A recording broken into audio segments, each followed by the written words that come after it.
and I am going to share my screen with you and go through some slides. Oh, it's just some more people to admit.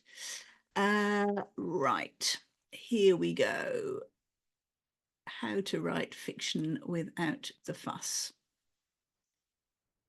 Right, can everybody see my slides? It's always my worst nightmare that I'm talking away and nobody can actually see what I'm talking about, or let me know if the slides give up in the middle, because they sometimes do.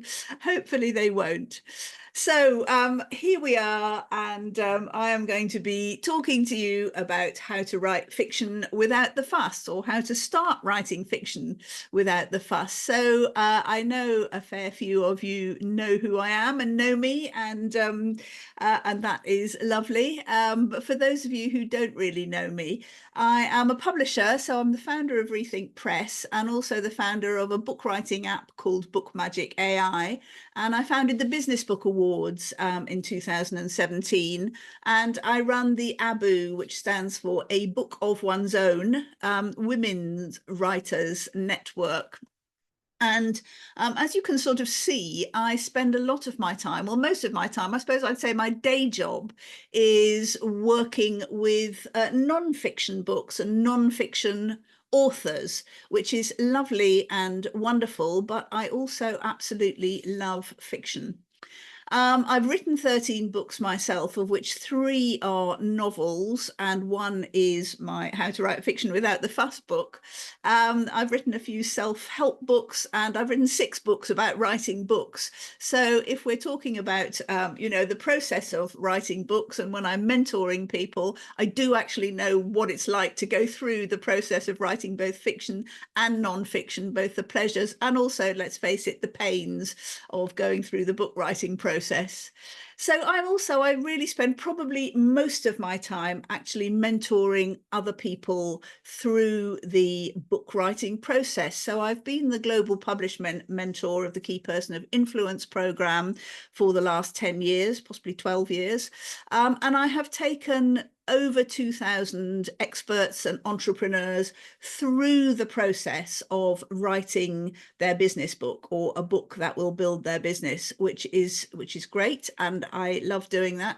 But I have also kind of in the background worked with a number of fiction writers. I've coached individual fiction writers, novelists, I've edited fiction books, and I've mentored groups through the process of writing novels.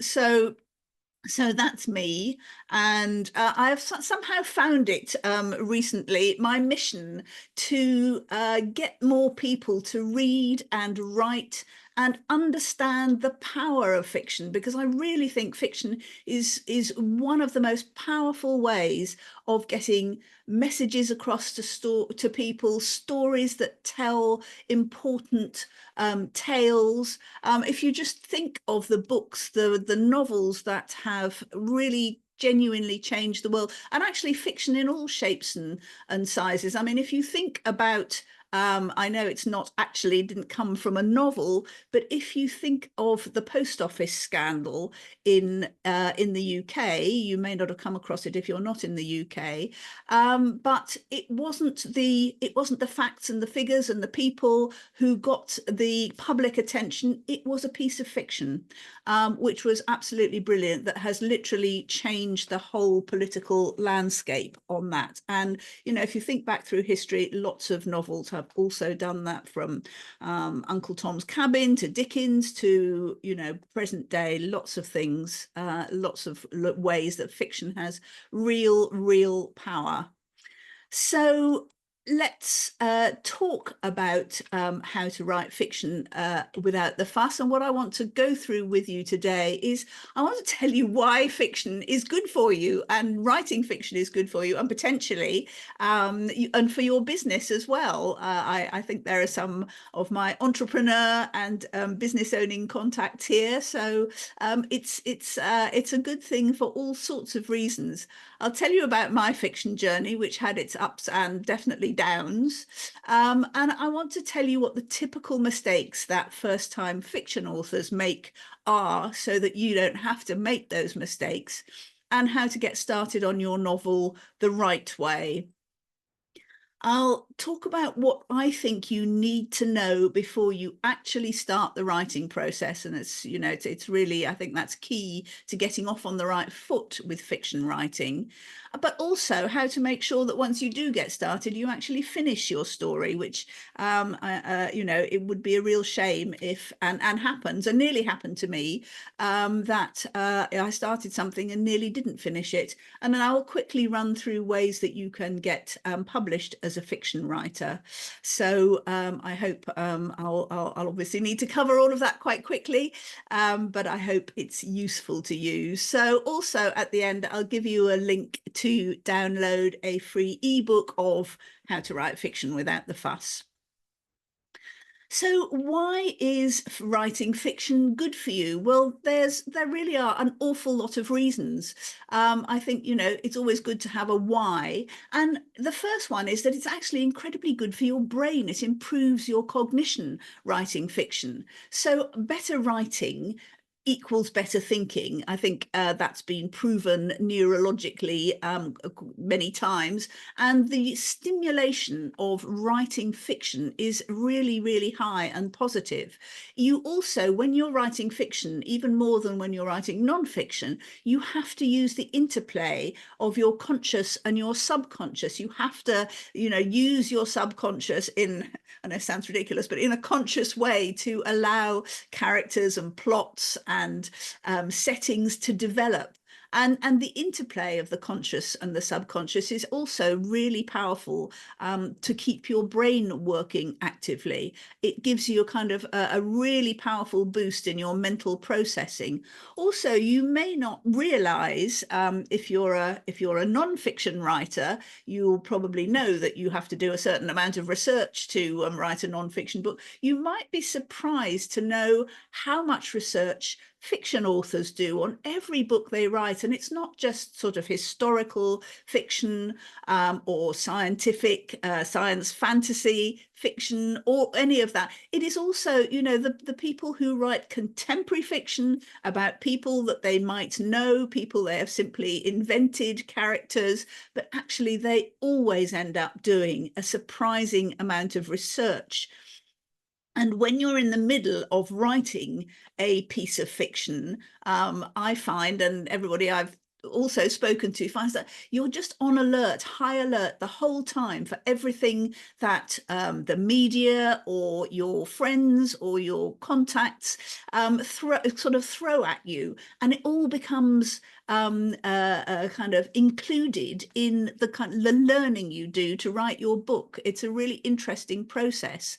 And also the fact that when you are creating your characters and your setting, you're actually visualizing, you're using the whole of your mind, all your different senses to create this fiction. So it's incredibly good for your cognition to write novels.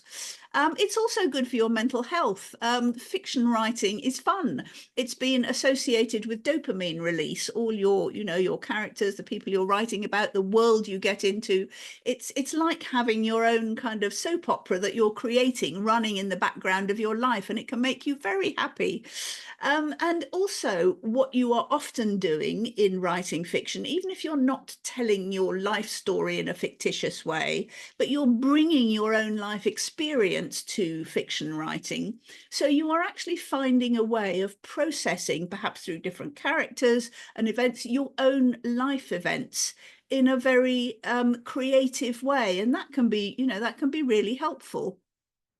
It's been said again and again that not only reading fiction, but even more writing fiction grows your ability to empathize and understand other characters, other people. I mean, obviously, when you take it out into real life, it's people, but the fact that you're creating characters with different viewpoints who've had different experiences, it really expands your ability to empathize with people. And of course, simply the escapism and entertainment of fiction, which is there even if you're writing it, not just when you're reading it, is also great for your mental health. And writing fiction, it gives you self-confidence. It makes you feel great, especially if you actually finish writing a novel. It's a real confidence booster. It's a brilliant thing to do.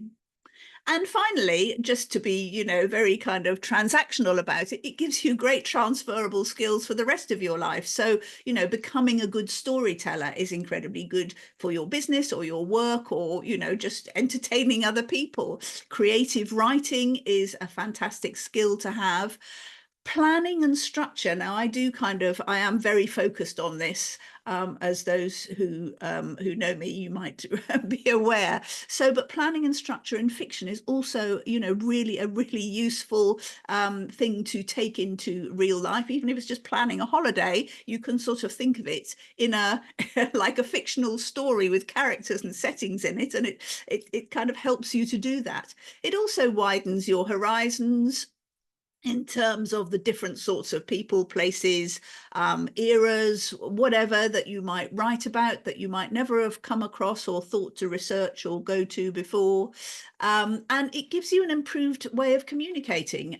You can write good dialogue, you then learn, it all kind of goes into your experience and improves all that sort of thing, and can give you, there's research showing it can actually give you better relationships because of your the character work you do. So there we are. Writing fiction is good for you in so many ways. So I hope that will encourage you to do it. And also, for those of you who have written non-fiction, and perhaps are thinking of how would this work along with your business book writing, there's an incredible amount of business books that are actually fiction, and are some of the best-selling business books throughout time have been fiction. So I don't know if you've come across the Phoenix Project. That is a massive bestseller. Eliyahu Goldratt's, he's done a series of books. It says, Critical Chain, a business novel. And it's such a good way to get the story of your business, or people understanding your market or a particular kind of a process that you want to get across to people, to fictionalize it. One of our Rethink Press authors, Rebecca Godfrey, did this in The Leadership Vaccine, which is all about a fictional company, and it's a brilliant way of getting it across. And fiction writers, if you think about it, are all entrepreneurs, but also entrepreneurs can write fiction. And business publishers are interested in fiction business books because they're different and original, and it's a new way of coming into the market. It's also a way that, whether this is business or personal, fictionalizing your own story is also is a safe way to do that. Sometimes telling your own story because you want to get it out there, or you want other people to learn lessons from it, is a slightly dangerous thing to do. You can't libel people. You can't say things that might upset people in the real world. But fictionalizing your own story can be a very good way of both processing it and getting those lessons out there. And the fable format can be fantastic. I'm sure many of you have come across Who Moved My Cheese, a very short and quite sweet book which has also sold masses of copies. Lots of people love The Alchemist and The Richest Man in Babylon. There are a surprising amount of books that work on that level. And if you write fiction, I mean, certainly, non-fiction gets you speaking and podcast gigs, but if you write fiction, it's something different. And, the story of the story is a great thing to talk about. So if you've written non-fiction before and you're thinking of writing fiction, it can all fit together very nicely. So let me tell you how my fiction journey started, which I have to say, well, I thought it was great. I came to a stage in my life. I've always wanted to be an author, to be a writer, I suppose, more than an author, from when I was a child. And I suppose I'd always assumed, basically, because children tend to read fiction, more than fact, that I would be a novel writer, and it just didn't happen. I ended up writing a couple of non-fiction books, but it wasn't till I was around 40 that I actually felt that I had enough depth of experience and something useful to say in a fictional way. So I thought, right, okay, I've got a kind of space, and I have something to write about. So I took an aspect of my own life, and I had, as I said, written a couple of non-fiction books, and I'd been very much told they were about work-life balance, which was what I was doing at the time. And I'd been very much told by the publisher what they wanted and what to write. And I thought, no, fiction is completely different. I'm not going to be told. I'm not going to write to a plan. I am just going to be incredibly creative and original. And I'm just going to get into the flow and write, and it will all come out onto the page and it will be wonderful and creative. So that is what I did. I actually wrote a whole first draft of a manuscript of a novel, and I enjoyed it enormously. The process of sitting there and pouring out my thoughts and this story and these characters, which were very, very closely based on my own life, onto the page. And I was so pleased with it when I'd finished just the first draft that I sent it to an agent I knew, who got back to me really quickly in a couple of weeks, which was unheard of for agents. But unfortunately, what she had to say was that my book was both boring and unbelievable. And I was kind of shocked and horrified by that. I found that quite unbelievable after I'd spent so much time and love on this book. But she said, and I said to her, I called her up and I said, but it can't be unbelievable because it's true. This is what happened to me. And she said, truth or life and fiction are not the same thing. And she also told me that I had no plot and no structure. And so it was actually really boring to read. So I accepted what she had to say, and I was sort of sulked for a couple of weeks, and then I thought, yeah, actually she is right. And I went away and I read and I studied everything that I could about fiction, about structure, about planning, about story arcs, all the things that I should have done before I started writing and didn't. And I took my concept and I recast it into something really quite different. It was also still based on sort of aspects of my life and people I knew, but they were very much just a starting point. And I plotted it all out in detail. And then I wrote 2 or 3 chapters, and then I put it away in a drawer for about 2 years. I thought it was a lot better. I showed it to people, they liked it, but I kind of gave up on it. And then Richard and Judy, who, if you're old enough to remember them, they still have their book club, but they started it however many years ago it was, probably getting on for 20 years ago. And they started it with a novel competition, and they asked for an outline, a summary, and a chapter. And I think they were absolutely inundated because the winner was going to get published. So I kind of put together what was necessary and entered it. And on the last day before the deadline, and I thought nothing more of it because I thought, well, look what happened last time. This is not going to work. And I didn't hear anything from them. And it wasn't for another 9 months, which was long after the deadline that they'd said they would announce it. The winner came out, and I hadn't seen any winner announced. And I got a letter through the post from Macmillan, the publishers. And I opened it, and strangely, it was April the 1st. So I almost thought, is this real? But they said to me, thanks for your submission. You didn't win. Okay, I didn't expect to win. But they said out of 47,000 entries, we picked 10 that we shortlisted, and yours was one of them. And we're interested in publishing it. can we see the rest of the manuscript? So, of course, wonderful, but oh no, I did not have a manuscript.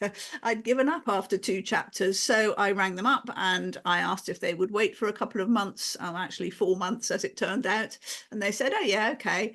And I sent it, I wrote it, I stuck to my plan, I had my structure already there. I wrote the rest of the novel, sent it in to them, and amazingly, while I was on holiday in France, I got a call and they said, oh yeah, it's good actually, we'd like to publish it.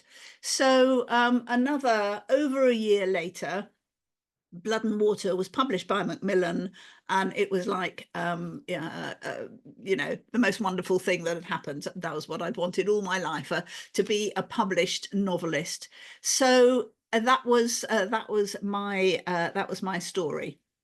And then I wrote another couple of novels, and I haven't written one for a long time, but there is one in my head right now, which I'm just, you know, kind of, it's knocking on the inside of my skull trying to get out. So I will get back to writing fiction. But what I did write after that was how to write fiction without the fuss. So let me tell you the typical mistakes that first-time fiction authors often make. And, you know, I was one of those. So the first one, as I say, is thinking unadulterated life makes good fiction. Now, as soon as people knew that I had written a novel or was writing novels, people would come up to me all the time and say, oh, I've got this great story. You know, my hairdresser said, oh, I know this man, that he comes in all the time. And that is not what makes good fiction. As I hope I've demonstrated already, you have to see fiction as a form, as a format. There are rules, there's a craft to writing it.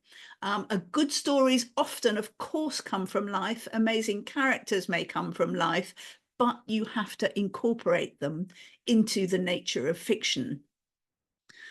Also, rushing into writing, having a great idea or thinking up some characters and then thinking, just like I did, oh, I'm going to sit down and write that all out. Really please don't do that. You need to take time, and it needs thought and what I call composting.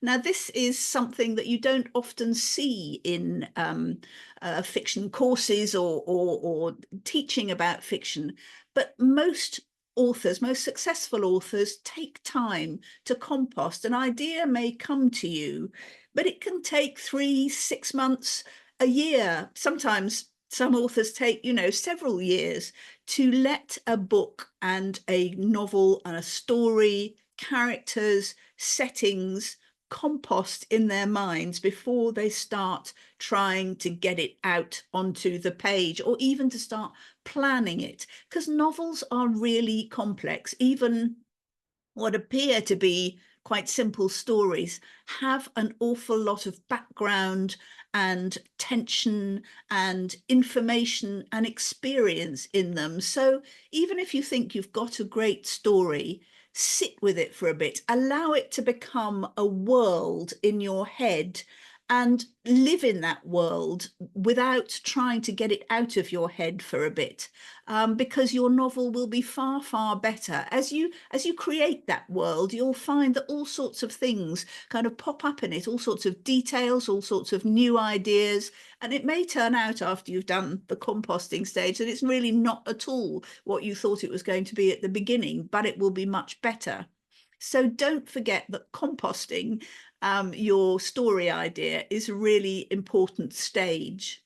And then I would say, you know, it's really important to plan and structure. Now, some people do more planning before writing than others, but to some degree, you must do some planning and structuring before you start writing, especially at the beginning of your fiction writing career. As you go on, the structure and the understanding of how the novel format, the fiction format works sort of becomes internalized, and you might not need to put it on the outside so much. But if it's your first novel or story, I would really make sure that you do that work outside.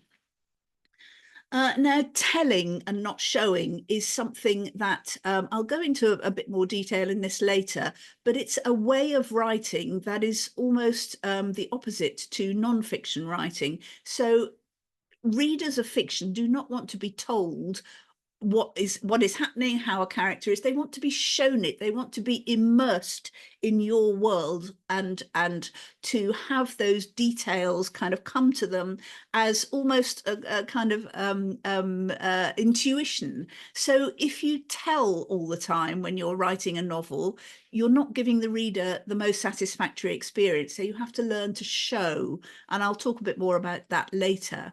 And the other mistake to make is not to make is working alone. I mean, I say this about non-fiction books as well, but it's really important to have at least somebody else on your novel writing journey with you that you can talk to, you can use as a sounding board, that who can read what you've written and give you feedback and maybe keep you accountable. But if you just do this on your own, as I did my first time, it is very likely to go a little bit wrong.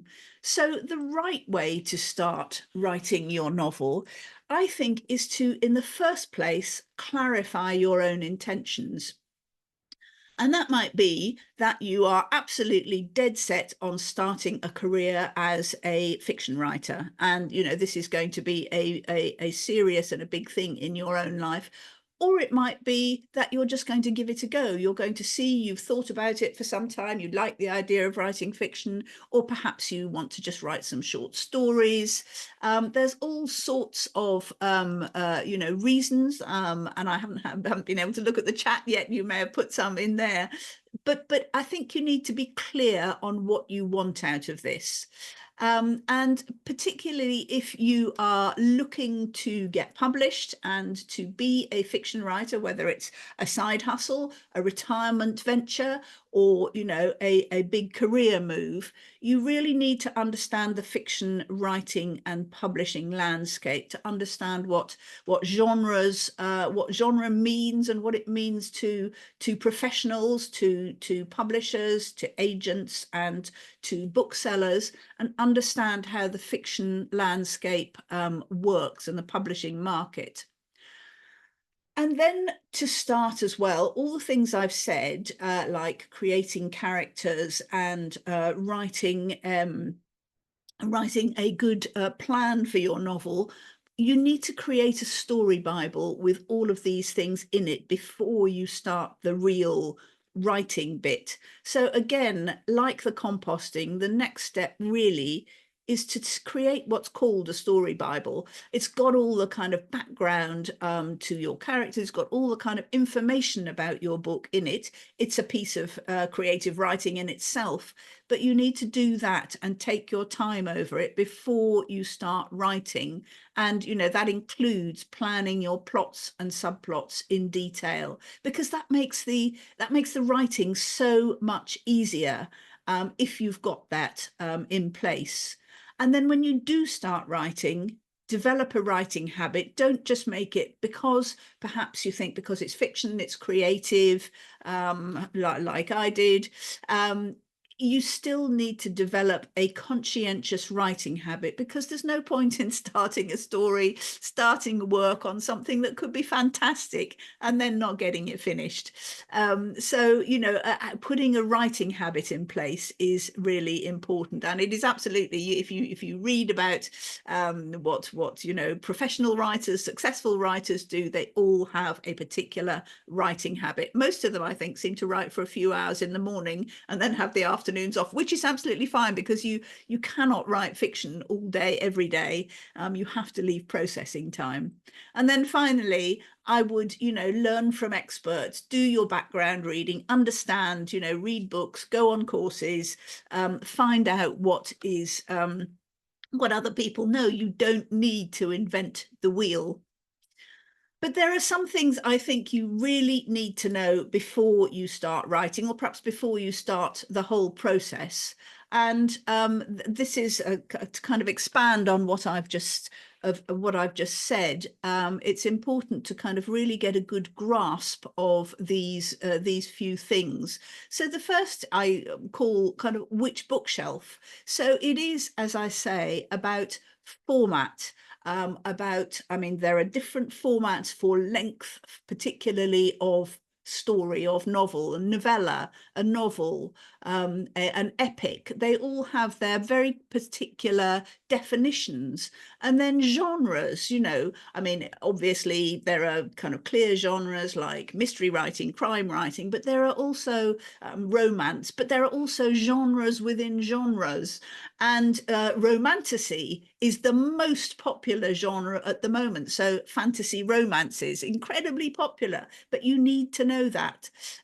Style, your style and theme, they all go into the package of what you're producing. And also, if you want to be published, you need to know this, because this is how agents, publishers, retailers, bookstores, libraries, and readers pick the books that they want. And it's, I've come across a number of would-be fiction writers who would say, oh, I don't want to be pigeonholed. I don't want to write, this is just a kind of, this is just my book. And I don't want to put a name on it, or a genre or a type. But if you think about it, this is also a business.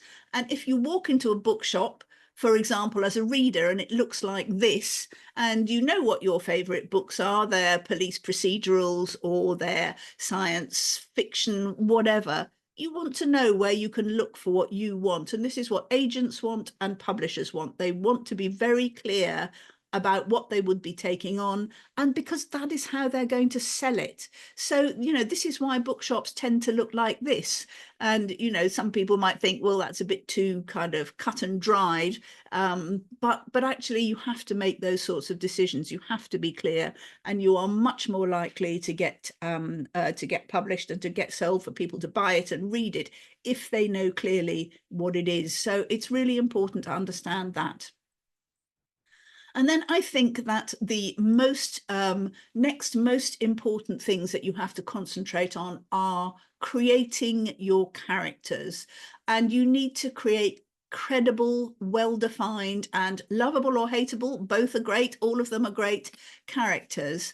And it's not, this is not a happenstance thing. There are ways, there's a craft, even a science of creating good characters that people will get involved with. Because I don't know, if you think about it, I think that, mostly when you remember, when you're really into reading a book, when you're in a world, it's the people in there that you really remember, that you care about, that you're interested in following. And you have to remember too that your characters must go on a journey. All your main characters have to go on a journey. It's boring to read about somebody who's the same by the end of the book and the experiences you've taken them through as they were at the beginning. So character development is really important. And you need to know about the classic roles that characters fulfill within fiction. So obviously we all know about the hero, the nemesis would be, the baddie, but there are other classic roles that you need to use in your fiction writing, like, for example, the gatekeeper, the confidant, the trickster. There are lots of roles that it's really worth understanding and knowing about before you start writing, so you can overlay your own plotting and imagination and creativity with the classic underpinning of how good fiction is written. So, just think about why we remember these novels. It's because of the characters, and obviously I can only show pictures of the ones that have actually been made into films or television, but that's also why they have been. And that's a great thing to happen if you write novels, for you to have a film or a series made of your book. But these are all characters. They may not look like this in your head, and that's fine. And ideally they'll look different in everybody's head, but we know them. We can, through the writing, we understand these people. We love them or we hate them, and they are very, very real to us. And that's key to writing a great novel. And then, of course, it's not, you know, as I keep talking about, that you're creating a world for people, and that has to be in a setting, in a particular time, in a particular place, whether it's real or imaginary. It doesn't matter. You have to create it in detail. It has to be incredibly consistent. Everything about the world, the setting that you're writing, has to make sense. And as I've said, you know, there is a lot of research that goes into even the most, what you might think, the most mundane setting for a novel. You know, professional novelists set aside not just time for composting and planning, but also for research, whether it's historical or current or, you know, whatever.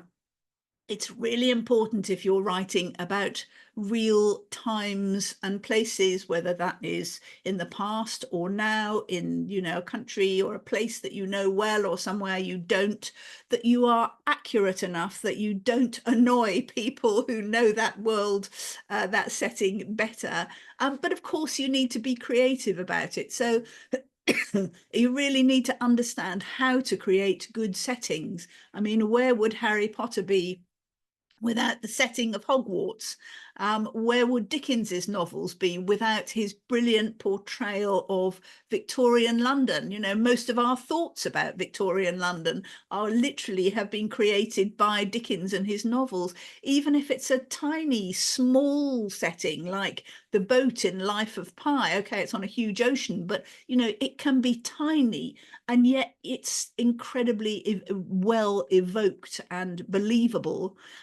You know, children's books, just the same, The 100-Acre Wood or the setting for Catch-22, they're all beautifully created. And again, you know, there is a craft to that. It's not pure creativity. There's work to be done there and an understanding of how to do it. So plot and structure, as I've said, plot and subplots need to be planned out and interwoven. Occasionally, there'll just be a single plot in a novel, but most novels have subplots for interest and for extra characters and woven in and out of the main plot. And that's, you know, that's really what keeps your reader hooked.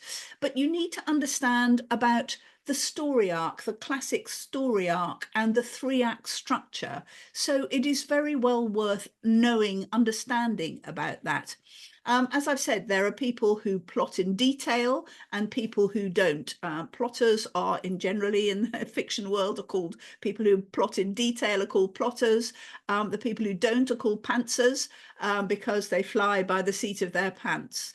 You could be either. You probably know which you would be, but I really do suggest that as a first-time novelist, you try to be as much of a plotter as possible. I personally think you can tell the difference between well, sometimes between plotters and pantsers. I don't know if anybody's read Richard Osman's books, the Thursday Murder Club books. I quite enjoy them. I think he's brilliant on character and idea, but I was absolutely certain when I read the first one that he had not done his plotting in advance, because he had to change one of the characters to make the end work. And I thought, I'm absolutely bloody sure you did not plot this book out as I would have wanted it plotted. And then I heard him on Desert Island Discs and he said, I don't do any plotting. And I thought, no, but if you had, it would have been better, frankly. So anyway, that's just my take on it. And if you love the Thursday Murder Club, that's great too. And cozy crime is a very popular genre at the moment too. So this that I put up is nothing to do with Richard Osman. This is J.K. Rowling's plotting plot structure for the first Harry Potter book. This is Joseph Heller's plot for Catch-22, pretty much an amazing spreadsheet for a book that is basically, when you read it, it feels really anarchic. But, you know, this is how closely he plotted it in advance. Sylvia Plath's The Bell Jar. You think of Sylvia Plath as poetic and creative, but she did her plotting work. And William Faulkner, when he wrote The Fable, it all went up onto his bedroom wall in detail. So he lived with it very closely. So I think, you know, personally, I mean, I am a plotter rather than a pantser, but I would suggest that if you're writing your novel for the first time, you are too. I use this planning process with the people I mentor through writing fiction. And as you can sort of see, if you can read at the top, it's based on the 3-act structure and then the plot points that you can overlay this onto practically every good novel. So they run through the trigger, quest begins, the quest continues, reversal 1, reversal 2, reversal 3, climax and resolution. And it's well worth knowing how that plays out in most good stories. So the other important thing as you start writing, perhaps, is about finding your voice. When you've done all that work and you've got your story Bible, you need to learn how to, what I call, hook your reader. You need to have, I mean, particularly at the beginning, you need to have a very strong hook in your opening paragraph and pages, your opening line. You need to be able to do that all the way through as well. You need to keep your reader engaged so they don't just sort of, give up and put down your book or stop listening to it. You need to understand about narrative points of view. Who is this book happening to? Who's telling the story? Is it an overview narrator? Is it the first person? Is it your main character? Is it somebody else? Is it several people? But you need to work that out and settle on what is going to work for telling your story best. You need to try your writing style. I mean, I always have a few goes at the first few pages of my book, a book I'm writing, and till I get to what I feel comfortable with. And you also need to learn how to write scenes. Good novels are mostly written in scenes where you're showing the reader things rather than telling them. They might be linked by telling. And also the craft of writing fiction dialogue, which is not like real life dialogue. And as I say, understanding how to show, not tell. So just as an illustration of showing and not telling, the moon is shining. Okay, that's telling. Anton Chekhov said, "Don't tell me the moon is shining, show me the glint of light on broken glass." And even in that single sentence, the moon is shining, yeah, quite boring. But if you say the glint of light on broken glass, those 6 words bring up an image in your mind. It'll be different for everybody, the image, but it is more complex and more gripping and more interesting than the moon is shining. So the moon is shining is telling, the glint of light on broken glass is showing.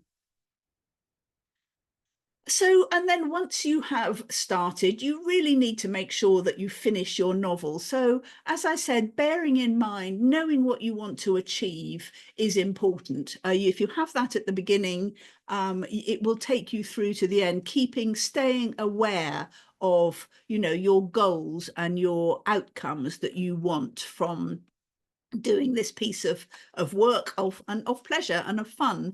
But do be aware that fiction writing is a long game. It's a long game in terms of the planning and the writing and the composting that goes into it. It's also a long game, or can be a long game, if you go down the traditional publishing route. It really is, from when a publisher accepts your gives you a contract for your manuscript, for your book, it's going to be at least a year usually before it appears in the world, before it's published. So you need to, but in order to get through the process, you need to do your pre-writing work. You need to do the composting and planning, because then you've got something really substantial to do the writing on, because the writing is where you're likely to give up. And I don't want anybody to give up on a great story that they're writing. But if you've done your composting and planning work and you've got your story Bible, you're much less likely to give up halfway through. And the other important thing is to get into a writing habit and don't drop it till you're done. So I say this to my non-fiction, my business book writers, create a habit, try and write in the same place at the same time every day, use the same props. Your brain will go, eventually, after 3 or 4 days, your brain will go, yeah, that's writing time, let's get on with it. And it will just become a lot easier. So if you take fiction writing in exactly the same way. It's a job to get it done. Use a writing habit to get you through, and you will have a great you will actually get it written. It will be really enjoyable, and you will come out the other side. And you just have to say no to writer's block, but that is a hell of a lot easier if you have done your planning, if you've got a structure there, then you always know what's going to happen next. If you've done that in advance, you really shouldn't get writer's block. And if you do get writer's block, you just have to sit and write something. Even if you go into your writing session and write down what you had for breakfast, inspiration is much more likely to hit when you are actually writing than if you say, oh no, I can't write today. I've got no, I'm not feeling creative, no inspiration there. It won't come unless you actually get yourself writing. So just quickly, your publishing options are essentially, you can go down the traditional publishing route, but if you do that, you almost certainly need to, the first thing you'll need to get is a literary agent to represent you, because most traditional publishers will not accept manuscripts submitted by authors, by writers. They want to have that filtering process so that they don't have to do it themselves. They want the literary agents to have the slush pile and to decide who is, what is worth selling, worth looking at. And then so it's a filtering process, and the agent comes first. So it's important to know how to approach agents, where to find them, and how to write what's called a query letter. And your story Bible will come in very, very handy here, because essentially they want a sort of short synopsis of your story Bible. And, if you want to go down this route, you have to simply be aware that there will be a rejection, almost certainly, unless you're incredibly lucky. And it will take time, but if that's what you want, you should absolutely go for it. And never forget all those stories of William Golding, of J.K. Rowling, of all those authors who we think of as incredibly successful, and just their books just get published, more and more books, and it's all, they had so many rejections to begin with, and they didn't give up. So if that's the way you want to go, absolutely great, and go for it. But you must be aware that it will be hard, but it can be, it could be incredibly successful. Now, I have a hybrid publishing company, Rethink Press, that publishes business books, and you might think that I would say, okay, if you don't find traditional publishing easy or possible, go with a hybrid publisher. Now, I absolutely would not say this for fiction writing. Hybrid publishing is about publishing, well, it should be about publishing books that are not the main product for their author. Hybrid publishing works very well for business books because books are an undercover marketing agent. They are selling higher priced services by the author, by the business owner, the entrepreneur, whoever's written it, the expert. And the book does not need to sell loads of copies in order to get the author a return on their investment. As a fiction author, your book is your product. And if this is, going to be a career or a business, you have to think of it in that way. And therefore, the expense of a hybrid publisher is simply not appropriate to publishing fiction. I would, if you don't want to go down the traditional publishing route, I would very definitely go for self-publishing or assisted self-publishing, where somebody will give you give you a hand, I mean, obviously paid for, with the nuts and bolts of getting your book edited, cover designed, typeset, and perhaps published and up there on Amazon and other retailers. And you might want to pay for that, but you will need to contain the costs. I should say that the two things you cannot do without are, whether you're self-publishing or any other ways, you cannot do without a professional editor who you must pay. Well, if they're professional, they will need to be paid, and that is absolutely vital. Please don't put any books out without professional editing. And you really need a professional cover designer. Don't get somebody on Fiverr to design what they tell you is a nice book cover. It won't be. There's an absolute craft and a science to creating good professional and selling book covers. And those are not done by kind of ordinary graphic designers who might design business cards or marketing brochures. Designing book covers is a very specialist craft. So you definitely need a publisher, that's a designer, cover designer, and you definitely need a professional editor. But you can be incredibly successful as a self-publishing author. There are so many good examples at the moment of incredibly successful writers, authors who self-publish. Some of them then go on to get publishing contracts, and then the traditional publishers queue up at their doors, and sometimes they go with them, or sometimes they just prefer to self-publish. But you will have to do your own promotion. You probably will if you're going with a traditional publisher anyway. They rely on authors to do that work. You might think that's one of the benefits of going with a traditional publisher. It isn't necessarily. There are ways of publicizing novels yourself anyway these days. BookTok is extraordinary. Amazing people like Colleen Hoover have come through that, written novels, self-published, and just promoted the hell out of themselves and or out of their books. It's not necessarily about promoting yourself. So those are really your options with publishing fiction. So I hope that has been useful and interesting. If you are interested in learning a bit more about all of those things, I am running a course called An Introduction to Writing Fiction, which I would be delighted if you wanted to join. It is an 8-week introduction to fiction writing, and it's really about getting started on your first novel, or if you actually know that you want to write, or it might be just something that you enjoy learning about. You might not want to write straight away. It might just be useful information, or it might just be something that's of interest and will enhance your reading experience.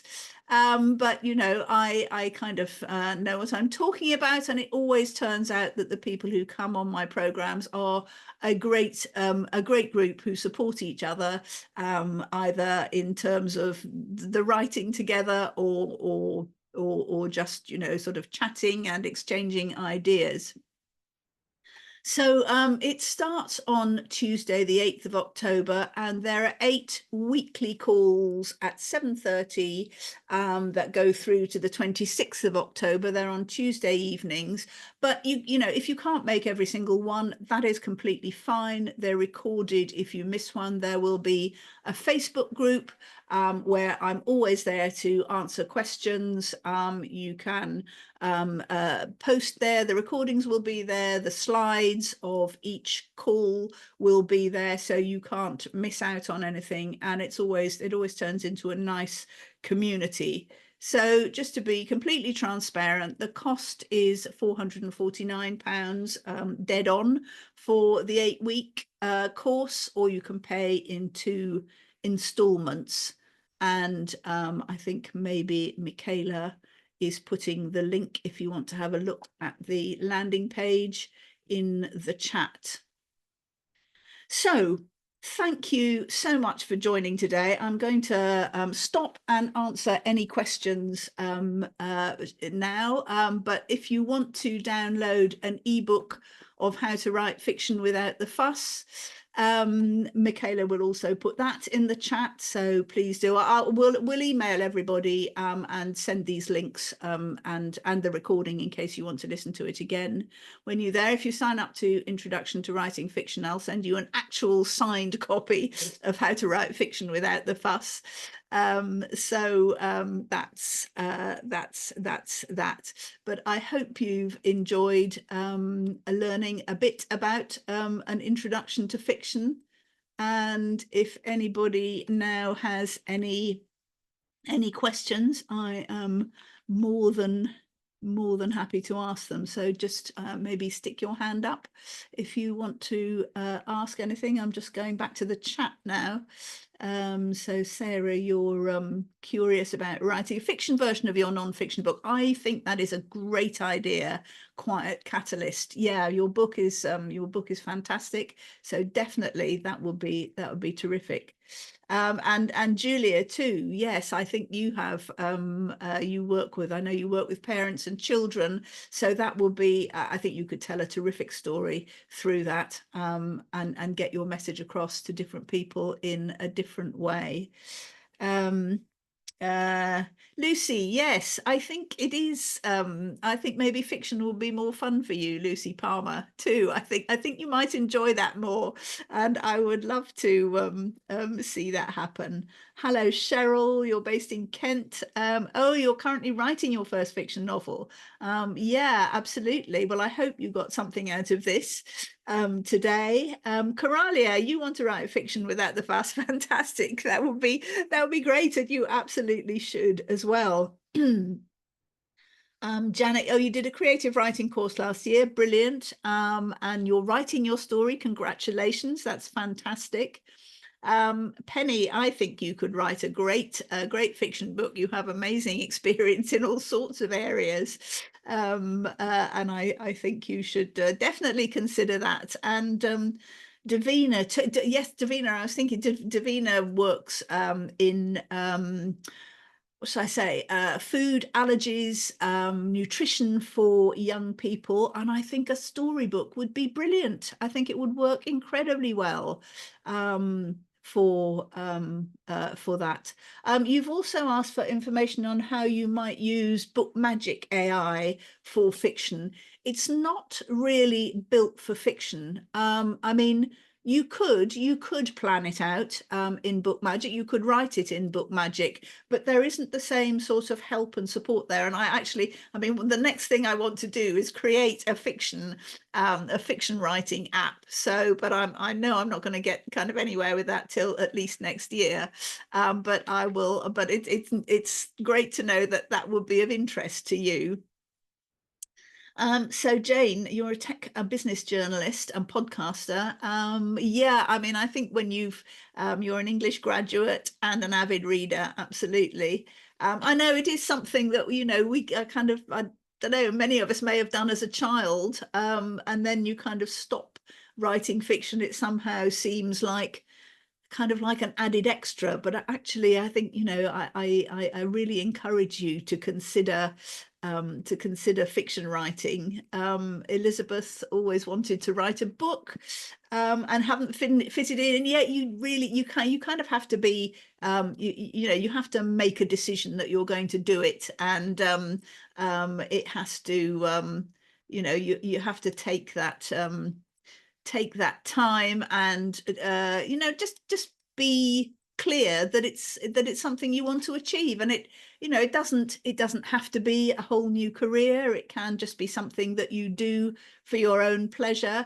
But yeah, I mean, I really do recommend it simply as a really great way to it's a fantastic piece of self-development, and you just never know where it's going to go.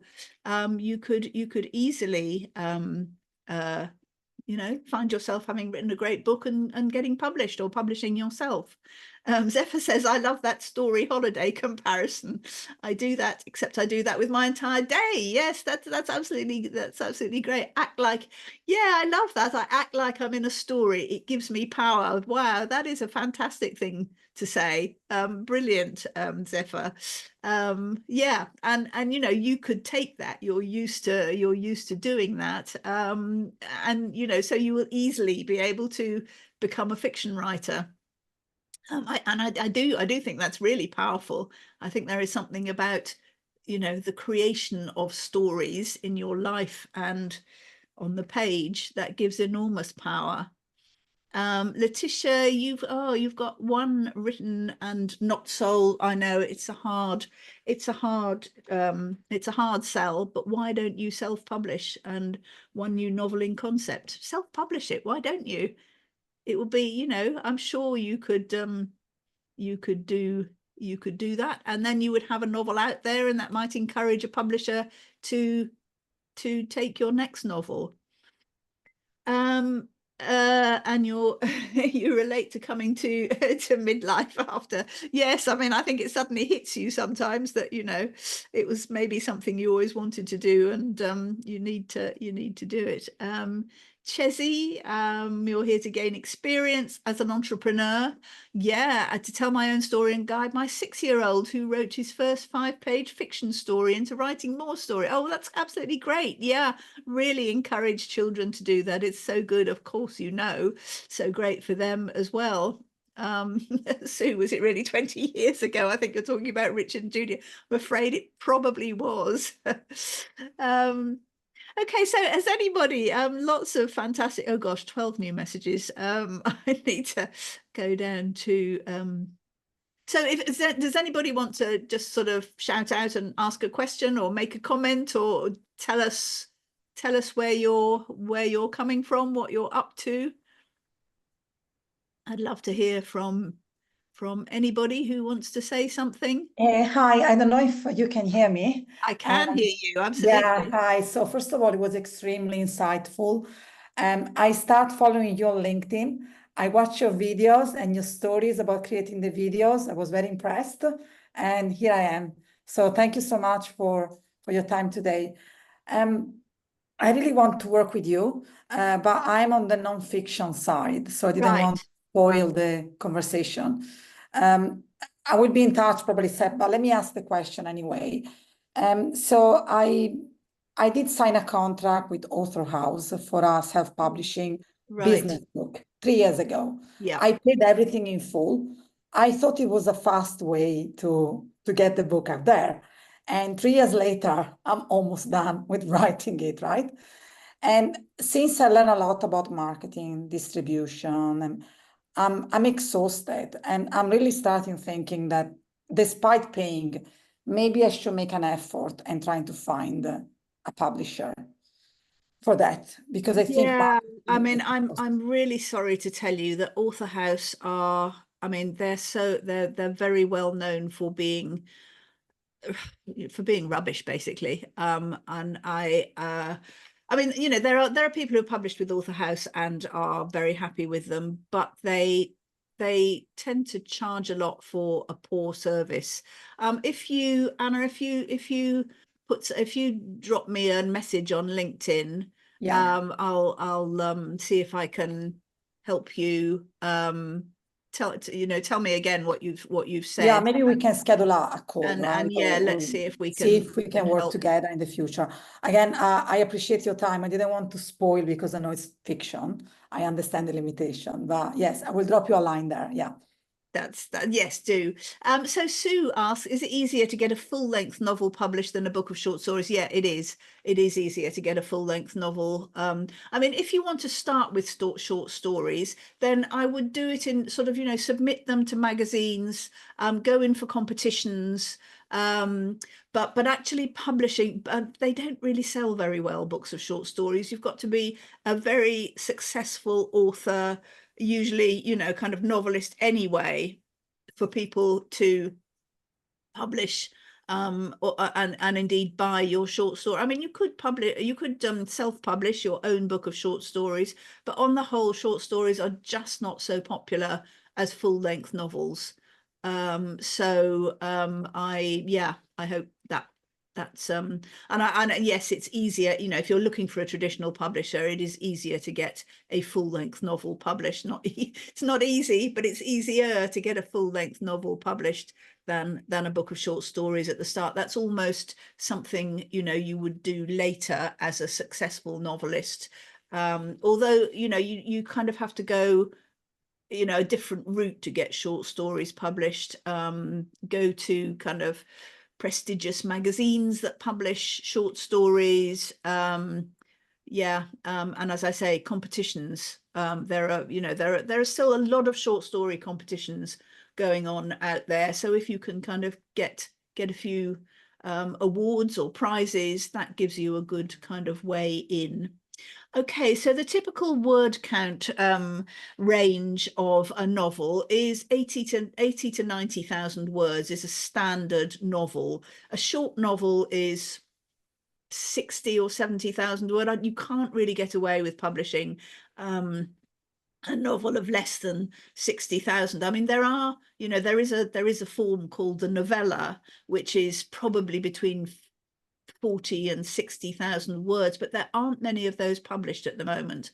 I mean, interestingly, I think Animal Farm and possibly even maybe not 1984, but Surprising Books are sort of short form novella length, shorter than most novels, but they're not particularly popular at the moment. In a way, people want even longer novels for value rather than shorter at the moment. So you definitely need to write 80,000 words, and that will be absolutely fine. 90,000 words, you know, between 80 and 90,000 words is good. When you get over 120,000 words, you're talking about an epic. And that gets difficult again. You've got to have a fantastic book to sustain that extra length of word, extra length. I tell you what is also popular, and that is the saga genre, where you're telling usually historical or kind of not necessarily very ancient historical, but sagas set in either of the wars or turn of the century Victorian, where you're kind of telling the story of a place and a set of characters who go on. So, you know, several, you know, ongoing novels,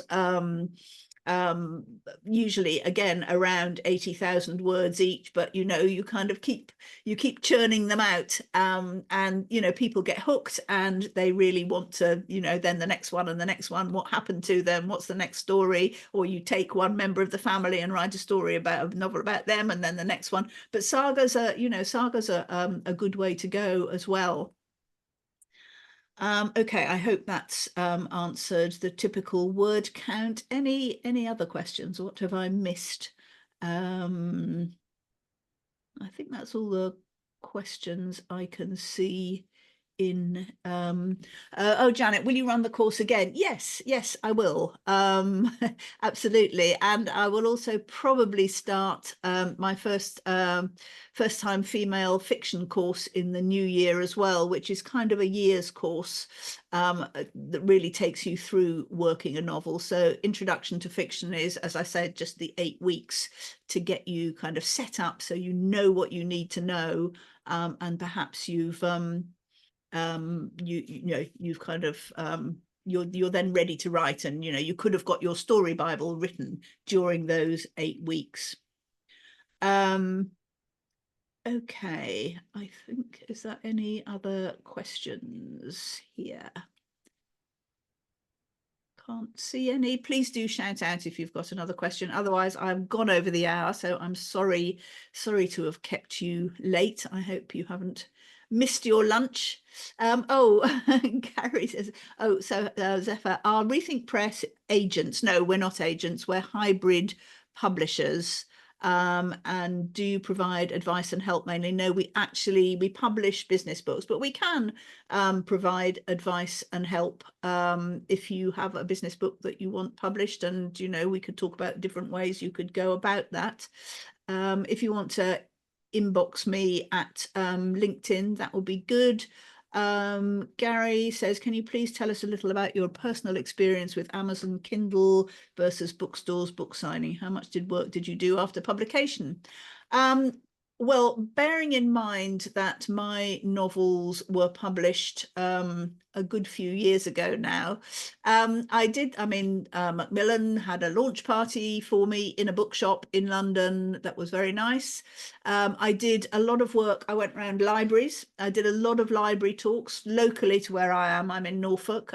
You can find your own library list, and you can get in touch with librarians, and that's a nice way of getting in touch with readers. I wouldn't say you'd make a huge amount of sales there, but it does mean that the libraries will get your book in so that people can borrow it, but you can take along books, and sometimes people want to buy signed copies. So I did other talks. With one of my books that was also set locally to me, I got into the Women's Institute sort of talking schedule, and I did a number of talks for the WI, because my second book was about the Second World War around Norfolk, and that was of interest to, and the story and how I got to write it was of interest to those readers. So you need to kind of find your own readership and your own places where you can go and talk. And yes, I think you do need to do that. You need to do it in all sorts of ways, and obviously social media is a great way to do that. And there's a lot, it wasn't quite 20 years ago, but even 15 years ago, social media wasn't sort of such a good place for selling books as it is now. Amazon, so yes, if you self-publish, your book will go, you can get your book out on Amazon and the other online retailers. Very, very difficult to get into bookshops, except local bookshops to you. Local bookshops are always friendly to local authors. So you literally have to go in and you take your book, 5 of your books in. It's called, you say to them, would you like some books on consignment? That's the technical, the market term. And they'll take your books, maybe you'll sign them, maybe they'll have an evening for you to do a talk or a signing or something. I've done a few of those where literally nobody has turned up at all, nobody has bought a book, but that's what you go through as a fiction author. And you probably make £1 a book, £2 a book. It's not, that's not, but actually getting into, you have to be pretty big, and you have to go through a traditional publisher normally to get bookshop distribution. But you're going to make more money from books sold on Amazon and Kindle and audiobook than you are in a bookshop. It's a more complicated distribution setup, bookshops, and everybody's taking their piece as you go. But yeah, but you don't need bookshops to do well. So that's great. Yes, absolutely. Thank you, Elizabeth. Yes, I'll send you the link for future courses. And no, I haven't put that one in. I haven't kind of opened that one up yet, but yeah, very much would be lovely to work with you.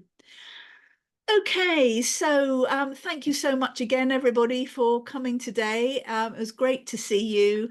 And I'll please, do get in touch with me on LinkedIn if you'd like to. I'm also obviously on Facebook and all the other social media places, but LinkedIn's probably easiest and probably where you found me.